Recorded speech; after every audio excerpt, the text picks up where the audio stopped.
Assalamualaikum warahmatullahi wabarakatuh. Selamat pagi anak-anakku. Kita kembali bertemu dengan materi IPS. Kita melanjutkan bab 1 kemarin. Kita sudah bahas 3 subbab. Sekarang kita masuk di subbab yang keempat, yaitu dinamika penduduk.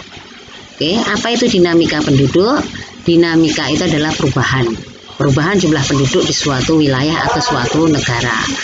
Dinamika penduduk itu dapat terjadi karena ada 3 faktor, yaitu adanya natalitas, mortalitas, dan migrasi. Tidak semua negara di dunia ini perubahan penduduknya terjadi karena 3 faktor ini. Ada yang hanya dengan faktor 1, kelahiran.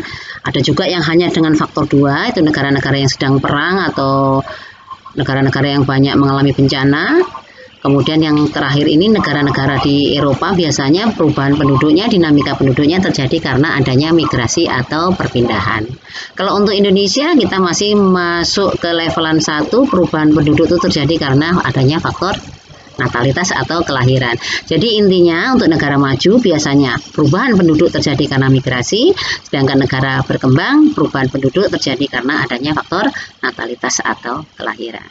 Oke, kita lanjut ya nak. Mengenai pengaruh perubahan ruang yang kita bahas antar negara, antar benua. Perubahan ruang dan interaksi antar ruang dapat terjadi dalam ruang lingkup yang sempit atau ruang lingkup yang luas. Ruang lingkup sempit sudah kita pelajari di kelas 7 dulu.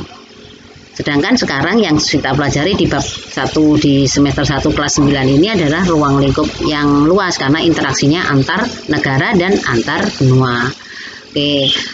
Apa itu perubahan ruang itu? Kenapa terjadi perubahan ruang? Perubahan ruang bisa terjadi karena adanya alih fungsi lahan. Yang saya contohkan di sini adalah perubahan ruang di Asia. Jadi perubahan ruang di Asia terjadi karena adanya alih fungsi lahan yang tadinya wilayah hutan dirubah menjadi lahan pertanian atau menjadi lahan pemukiman. Atau bisa jadi nanti dari lahan pertanian dan menjadi lahan pemukiman, kemudian dari lahan pemukiman bisa juga dijadikan sebagai lahan industri atau untuk pembuatan pabrik-pabrik baru. Itu biasanya terjadi di kota-kota besar. Untuk negara-negara di kawasan Asia yang masih rata-rata penduduknya adalah pendapatan per kapitanya rendah, perubahan ruang alih fungsinya hanya dari bidang pertanian ke pemukiman, belum sampai pada pemukiman menjadi sebuah perkotaan atau wilayah industri. Jadi kalau negara Asia masih minim alih fungsi lahannya, hanya sebatas dari ruang pertanian menjadi ruang pemukiman. Tapi untuk negara-negara maju, negara-negara Eropa, alih fungsi lahan biasanya dari ruang pertanian dibuat menjadi ruang pemukiman, kemudian ruang pemukiman pun masih dirubah lagi untuk menjadi perkotaan atau wilayah industri. Jadi kesimpulannya, interaksi antar ruang, pengaruh perubahannya adalah kita membahas mengenai perubahan lingkup luas antar negara dan antar benua. Oke, kita lanjutkan nak. Berikutnya, kemarin sudah Ibu janjikan mengenai pembahasan pada peta atau global. Ini gambar benua yang kemarin sudah Ibu bahas secara umum. Kalau ada yang berpendapat bahwa benua di dunia ini jumlahnya ada 7, tidak salah. Ini lihat, dihitung ada 7 karena Amerika terpisah ya. 1, 2, Amerika Utara, Amerika Selatan, Eropa, Afrika, Asia, dan Australia.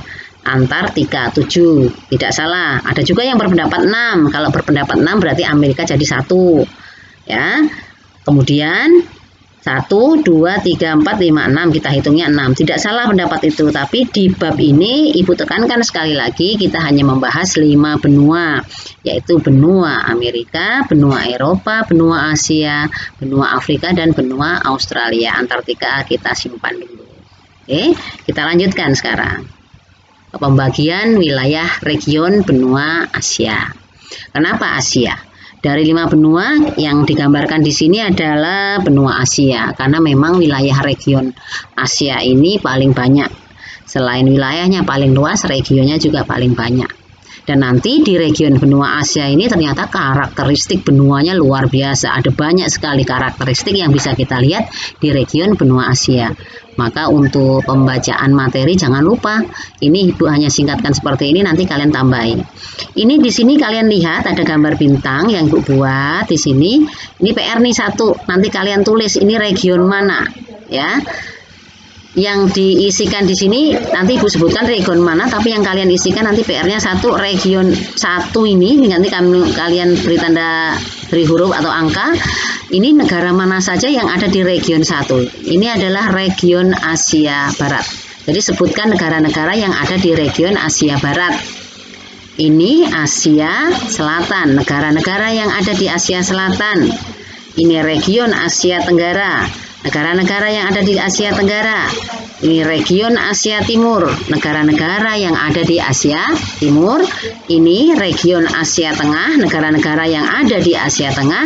Dan ini yang putih paling banyak, paling besar di Asia ini adalah region Rusia. Dalam wilayah region, Rusia masih masuk wilayah Asia.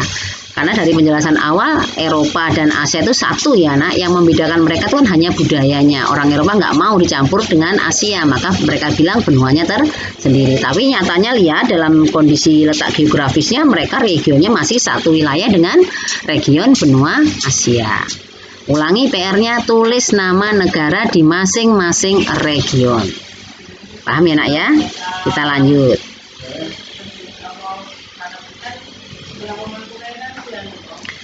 Ini setelah kalian pelajari region benua Asia, kalian akan temukan beberapa karakteristik. Nih, ini udah Ibu kasih, ini tinggal nyalin nanti, tinggal nulis ya. Tapi PR yang kedua, jangan lupa masih ada 4 benua yang belum ada karakteristiknya. Hati-hati, PR yang kedua kalian boleh kirim nanti lewat WA atau lewat Telegram. Ditulis ya, karakteristik benua Asia. Tapi nanti hasilnya tidak akan sebanyak ini. Masing-masing karakteristik saya minta paling sedikit kalian menuliskan 4 karakteristik benua Eropa, benua Amerika, benua Afrika, dan benua Australia.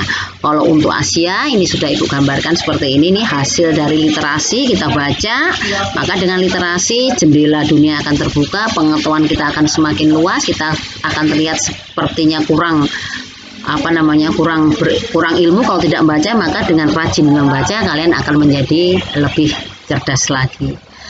Oke, nanti setelah kalian mengerjakan 2 tugas PR di rumah untuk nilai tambahan, kirim lewat WA atau Telegram, kalian harus membuka moodle-nya. Ada 20 soal yang Ibu buat, yaitu soal true false, dan 10 soal lagi adalah soal pilihan ganda. Oke anak-anakku sekalian, jadi pada pertemuan kali ini bab 1 sudah bisa kita bahas dengan baik. Materinya sebenarnya luas, tapi untuk pembahasannya singkat, karena setelah kita membahas 5 negara itu sebenarnya tidak terlalu banyak yang harus kita pelajari. Cuma poin-poinnya harus kalian garis bawahi, harus kalian rangkum sehingga kalian bisa mempelajari hal ini dengan baik. Untuk pertanyaan juga kalian boleh kirim lewat WA, nanti Ibu jawab lewat WA atau call langsung juga boleh. Kira-kira itu saja yang bisa Ibu sampaikan. Tetap semangat, jaga kesehatan. Kita bertemu lagi pada pertemuan yang akan datang. Ibu akhiri, wassalamualaikum warahmatullahi wabarakatuh.